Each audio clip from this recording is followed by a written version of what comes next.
पिछली वीडियो में हमने एल्बर्ट बंडूरा की social cognitive theory of personality के बारे में पढ़ा था और ये भी जाना था कि सोशल लर्निंग थ्योरी का नाम बदल के सोशल कॉग्निटिव थ्योरी क्यों किया गया।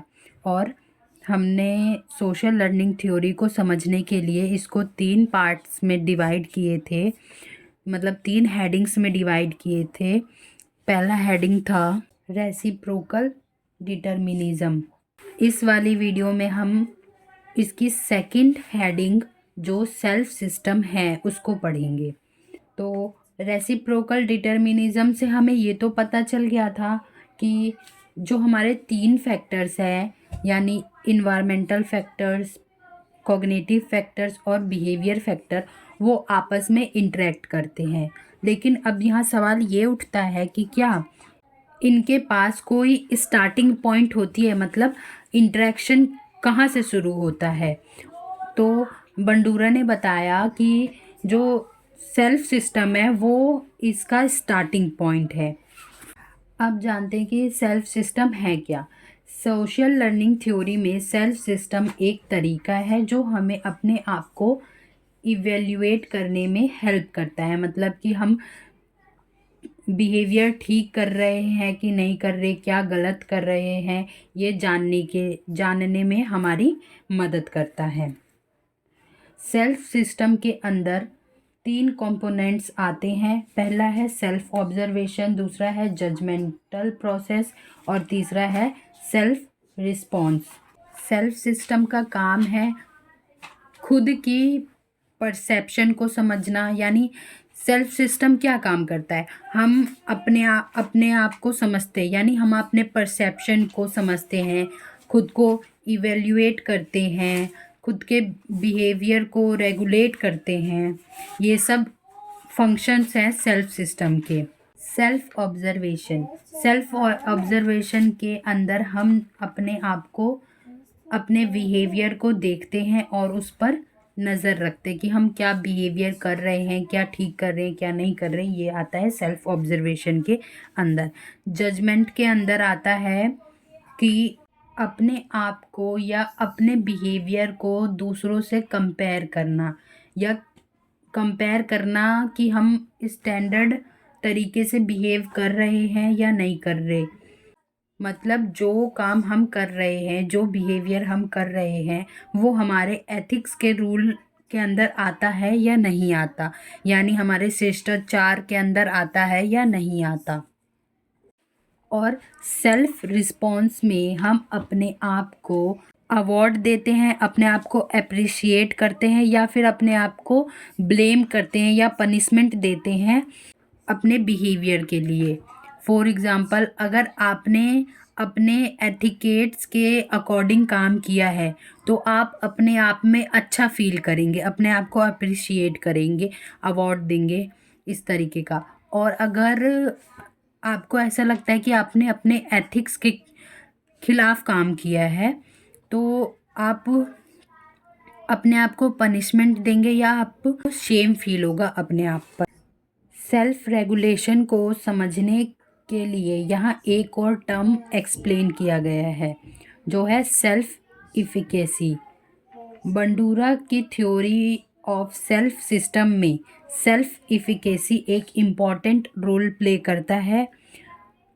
अगर आज तक आपने अपने आप को किसी काम के लिए अप्रिशिएट किया है, या आपने किसी काम के लिए अपने आप को कोसा है कि मतलब कोई काम आप नहीं कर पा रहे हैं तो अपने आप को कोसते हैं ना कि क्यों नहीं किया मैंने, तो ये सब चीज़ें किसका एग्जाम्पल है? ये सब चीज़ें सेल्फ इफिकेसी का एग्जाम्पल है। मतलब सेल्फ इफिकेसी क्या होती है? ये एक तरह का बिलीफ है कि हम क्या काम कर सकते हैं, क्या काम नहीं कर सकते। ये हमारा खुद का बिलीफ होता है अपने बारे में कि हम ये काम कर सकते हैं, ये काम नहीं कर सकते। सेल्फ इफिकेसी साइकोलॉजी में बहुत इम्पोर्टेंट टॉपिक है और बंडूरा इसको एक्सप्लेन करते हैं और इसके ऊपर एक बुक लिखते हैं। उसके बाद ये टॉपिक तो और भी ज़्यादा पॉपुलर हो जाता है। अब जानते हैं सेल्फ एफिकेसी का क्या रोल है हमारी लाइफ में और ये क्यों इम्पोर्टेंट है, मतलब साइकोलॉजिस्ट इसको क्यों इम्पोर्टेंट समझते हैं। हम सभी लोग उन गोल्स की पहचान कर सकते हैं जिन्हें हम पूरा करना चाहते हैं, या जिन चीज़ों को हम बदलना चाहते हैं और जिनको हम हासिल करना चाहते हैं। और हमें ये भी पता है कि ये सब करना आसान नहीं है। बंडूरा और दूसरे साइकोलॉजिस्ट ये मानते हैं कि किसी पर्सन की सेल्फ इफिकेसी गोल्स, टास्क और चैलेंजेस से निपटने के लिए उसकी लाइफ में इम्पॉर्टेंट रोल निभाता है।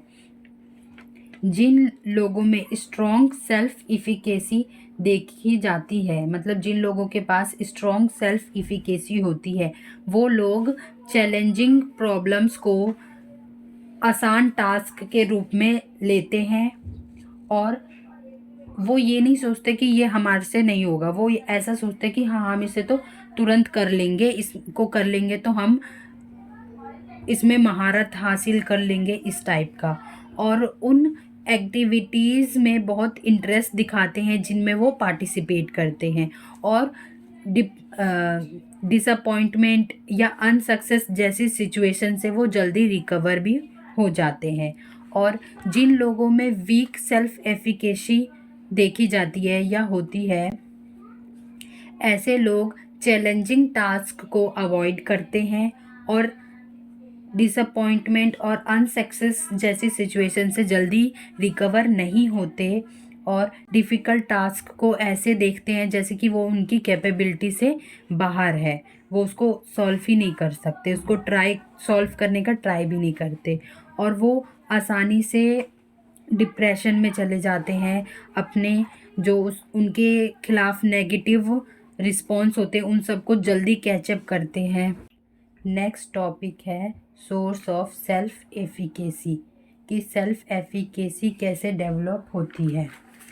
ये बिलीफ बचपन से ही बनने लगता है, क्योंकि बच्चे अलग अलग तरह के टास्क, एक्सपीरियंस और सिचुएशन से निपटते हैं, और ऐसा नहीं है कि सेल्फ एफिकेसी बड़े होने पर रुक जाती है या ख़त्म हो जाती है, बल्कि ये लाइफ टाइम डेवलप होती रहती है, क्योंकि लोग नए स्किल्स, एक्सपीरियंस और अंडरस्टैंडिंग में पार्टिसिपेट करते रहते हैं, उनको हासिल करते रहते हैं। बंडूरा के अकॉर्डिंग सेल्फ एफिकेसी के 4 मेजर सोर्स हैं। पहला है मास्टरी एक्सपीरियंस। किसी काम को सक्सेसफुली करने से हमारी सेल्फ एफिकेसी स्ट्रॉन्ग बनती है, और किसी काम या टास्क में फेल होने से हमारी सेल्फ एफिकेसी वीक होती है। सेकंड सोर्स है सोशल मॉडलिंग, यानी किसी और को कोई काम या टास्क सक्सेसफुली करता देखना। मतलब हम देखते हैं कि कोई व्यक्ति किसी काम को सक्सेसफुली कर रहा है, उस काम में वो अब सक्सेस हो गया है, तो हम सोचते हैं कि मेरे अंदर भी ऐसी एबिलिटी है, ऐसी क्वालिटी है कि मैं इस टास्क को सॉल्व कर सकता हूँ या इस काम को कंप्लीट कर सकता हूँ। थर्ड सोर्स है सोशल परसुएंसी, मतलब लोगों को ये बिलीफ दिलाना कि वो उस काम को, किसी काम को कर सकते हैं या नहीं कर सकते। जैसे मोटिवेटर्स होते हैं, वो लोगों को अपनी बातों से मोटिवेट करते हैं, जिससे लोग मोटिवेट भी हो जाते हैं। और मोटिवेटर क्या करते हैं, लोगों को मोटिवेट करते हैं और लोगों के अंदर के सेल्फ डाउट को ख़त्म करते हैं। और जो लोग मोटिवेशन टाइप की वीडियो देखते हैं, वो लोग ये नहीं सोचते कि ये काम मुझसे होगा या नहीं होगा, लेकिन जब भी वो कोई काम करेंगे तो उस काम में अपना 100% लगाएंगे, बिना उसका रिजल्ट का टेंशन किए। फोर्थ सोर्स है साइकोलॉजिकल रिस्पॉन्सेस, मतलब हमारे रिस्पॉन्सेस और इमोशनल रिएक्शंस किसी सिचुएशन के प्रति। Moods, emotional state, physical reaction और स्ट्रेस लेवल इस बात पर इफ़ेक्ट डाल सकते हैं कि कोई पर्सन किसी सिचुएशन में अपनी पर्सनल एबिलिटीज़ के बारे में कैसा फील करता है। अगली हेडिंग को हम नेक्स्ट वीडियो में कवर करेंगे।